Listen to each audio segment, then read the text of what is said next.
Dishonored 2 released in late 2016, and it hasn't ever had what you could call a super active speedrunning community.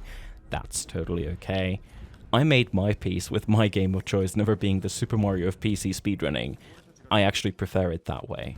We instead have a surprisingly active Discord, a bunch of community members who help newcomers, and just generally a lot of people who don't even play the game that much, but they've helped immensely throughout the years, contributing to the overall speedrun, and for that, I am forever grateful.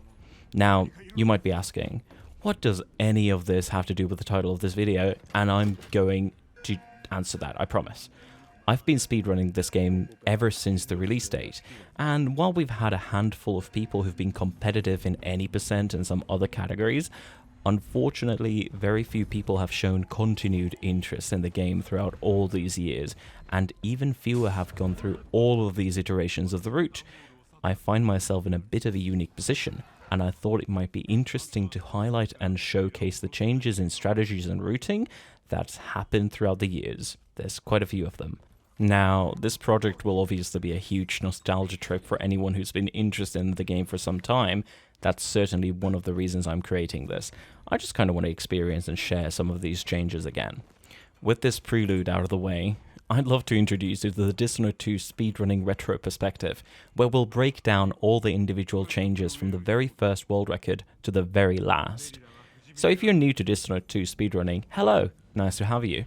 This game is actually split up between two characters, Corvo and Emily.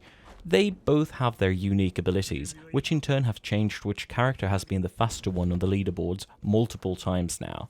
Currently, as I'm writing this, Corvo is in the lead, and he's the character that broke the 20-minute barrier first. Emily hasn't reached it, potential's there, maybe sometime this year, who knows. This video will focus on Corvo, although majority of the route changes in the first mission are actually identical with Emily. Not quite everything, as she has some unique properties with her hitbox sliding all over the place, but that's a topic for another video. So, the way that this works is that I went through all of the Corvo any% world records between 2016 and 2023. There were 43 to be exact, and I scoured through and recreated all of the 15 route changes that have happened throughout the years, so we don't have to use video footage from 2016, etc. I tried staying as faithful as I could to the original material, and I'll be pointing out the time differences when relevant. But each new iteration and each new strategy is generally faster than the previous one in some way. The first mission is rather simple. There's only really 4 objectives: escape and recover your sword, kill Ramsey, acquire your gun, and reach the exit. I'll be showing and explaining you this day 1 run in its whole glory. Don't worry, it's not too long, that's what she said. We can see at the start here, we have to escape and mantle through some windows to get to our first objective, Alexei. She's laying down, and we reach our first skippable cutscene, and we get our sword. From here, we can proceed to grab a bottle, which we're going to use to distract a guard so they don't run away while we absolutely murderate Ramsey. This guard staying here is a key aspect, as us taking damage will actually cancel this ring pickup animation. It would take like 10 seconds otherwise. While we're heading back, we take a bit of a cheeky shortcut by jumping on top of this door and then to the railing, reaching this secret entrance to our safe house which guards our gun and mask. This upcoming cutscene after this is really lengthy, but I promise you, we won't be seeing much of it in the future. Also, don't forget that health potion, you're gonna need it. The first mission is split up effectively into 2 parts. This ends the first part, and then we're gonna go outside and experience the wild outdoors, which you haven't seen if you play League of Legends, or Dota, or CSGO, or Dishonored 2. Now we get to smell the fresh air, and the first actual proper trick is coming up. Jumping from too high up in this game causes you to get a quote-unquote hard fall, which is a long animation which we need to recover from. Jumping from higher up and triggering a different animation allows us to fall down smoothly, without any additional animations, and without taking too much damage, as that damage would surely kill us. From here, it's just a simple run to Megan, who's waiting us at the boat. This is where the mission ends, and our first world record clocks in at 2 minutes and 2 seconds for the first mission. Now, coming up, I'll be showing you all the route iterations, only the clips that are relevant, and explaining what happened, how much time we saved if it was actually crucial, and at the end I'll show you an actual full run with all the current strats and all that good stuff. So let's get going.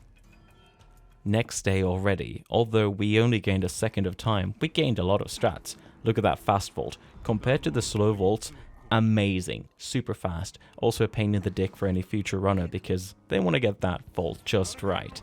Next, we can see that slide killing Ramsey is actually quite a bit faster, and this will start the trend of trying to skip all the animations of the game. And we've gotten pretty good at that, I'll tell you that much. While nothing new happens on our trek to the safe room, I did tell you that we weren't going to be looking at that mask animation much. The first bottle skip of the game, throwing the bottle precisely, because the bottle actually gets thrown a bit to the left before patch 1.4, where in patch 1.0, is a bit tricky, and this setup actually really sucked. Hitting your own hitbox while in a cutscene, boom, skips the cutscene, right? Amazing! And like I said, we're going to be abusing that a lot. The second part of the level goes exactly like the previous one, and although that bottle skip does save up to 6 seconds, there were some mistakes that lost time in the end, and that's why we're ending up with a time of 2 minutes and 1 second. Few days later, after successfully doing the intro sequence and saving time for the bottle skip, we got to introduce a now legendary skip to the intro level, Jarko Jump. Bane of Dunwall, the Great Resetter. The "why are you going for this, just finish runs" streamer skip was already deterring people from the get-go, but those few that dared really reaped the results. Let's play that back. So what's happening here is that we're once again abusing the fact you can roll off a ledge and then fall down, but what was found out is that you can actually input jumps after this roll, and we can use this jump to get ourselves onto a small ledge. That allows us to skip all the kill floors that were placed here and just jump, bunny hop, very poorly though, but still bunny hop all the way to the end. This was the first big skip in this split, thus earning us a fantastic 1 minute 37 intro. That was a fabulous thing, but it only gets better from here. A week later, a run with a successful bunny hop was achieved and cutting out 5 more seconds from the intro. That was kind of big. By precisely timing jump inputs with a scroll wheel, you could keep your momentum from the slide after Jarko Jump. That was named, by the way, after Jarko, and is the only skip named after a person I know. Which is good, because I hate explaining skip names. Please just make them consistent. Skip names should explain what it does, not who found it. So dumb, but pardon me. Anyway, it saved time. We ended up with a 1 minute 32 intro. 1.5 months go by, and with the first run of 2017, it is discovered that, hey, maybe we shouldn't climb this big bushy thing, like just walk next to it. You could just sort of safely land and slide instead. Yeah, that was faster. This run ended up with a 1:31 intro, saving a second, maybe even from the slide. Almost died in the B-hop process though. Like I said, you need that potion. If you remember, I mentioned that when you throw a bottle it curves slightly to the left. Well, we managed to abuse this fact and make the intro bottle skip just a bit faster. This run and this variation of the skip ending up with a 1 minute 27 intro. 3 months later, we received the patch 1.4, which would change how bottles worked, and now we could simply crouch and aim the bottle above us, allowing for an even easier time at this skip. Very lovely. This run ended up with a 1 minute 28 intro. A bit of a cheeky time loss somewhere, but this variation was about the same time. Easier to set up for most people though. Now, what wasn't easy to set up was the next iteration of Dishonored 2 speed tech, the glitch that would absolutely dominate all categories of this game, the leap. It was found out mid-August of 2017 that if you pull out your weapon while in a mantle animation and spamming jump inputs, in this case from a scroll wheel, you could gain an absolute launch. Fantastic speed and distance. We had not seen anything like this with Corvo before. I don't even know how to describe it. Other than this run ended up with a 1:22 intro, saving 5 to 6 seconds. Now, for the next few months, we would be playing around with this new leap mechanic, and we didn't obviously forget the intro by any means. We came up with this 120 FPS requiring setup. Oh, did I forget? This glitch is FPS dependent. This destroyed the motivation of people because the game ran extremely poorly on PCs at the time. Still does to a degree. And this was surely a big part of why people didn't love to grind the game that much. But it got us a 1 minute and 13 intro. That's nice. 2 days later, there was a minor improvement. By shielding our weapons mid-air during the first leap, we could do the follow-up leap instantly, instead of having to wait for the animation. Neat. It would take another 11 months for us to see a small new strat, which was that after landing the initial 2 leaps, we could actually follow that up with yet another leap, which was faster than simply climbing the boat. Very minor, but hey, it saved a second, we'll take it. It was almost 1.5 years later after the last improvement, we got introduced to a new type of bottle skip, throwing the bottle directly into where our hitbox would be, and simply transferring our hitbox there by interacting with a quest objective. Very nice. Now, there was a tiny short-lived strategy on Corvo I could not get to work, so I'm borrowing one clip from my previous world record. I'm sorry, I really tried to recreate this. You simply grab the bottle, lean over the objective, and then you throw the bottle and interact at the same time. This is still what we do with Emily, but like I said, there's some hitbox nonsense. I guess it's a patch issue, although I tried on 2 different patches, but I digress. Now, if you've been keeping count, and I don't know why you would have been, this is run 14, which means we have one last improvement after this. This specific one was nice when we realized we could continue bunny hopping after the second leap from the docks, allowing us to chain all 3 of these leaps nicely together, ending with a 1 minute 7 second intro.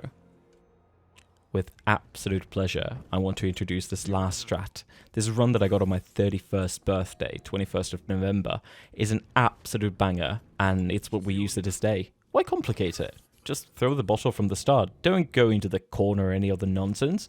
This works fantastically. And with that, what's left is to showcase the absolute world record strats. These can go as low as 1:04. Minute and 4 seconds, which is an insane improvement. Absolutely insane improvement.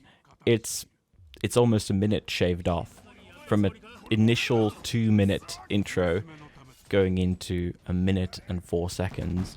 Now, going through this memory lane was insane, and I want to thank you for participating with me. I would have the motivation to basically do all of the levels of this, but that completely depends if you liked this sort of format. Now, I'm not amazing at creating these sort of script things. I'm going off script right now, but I'm having a lot of fun doing this.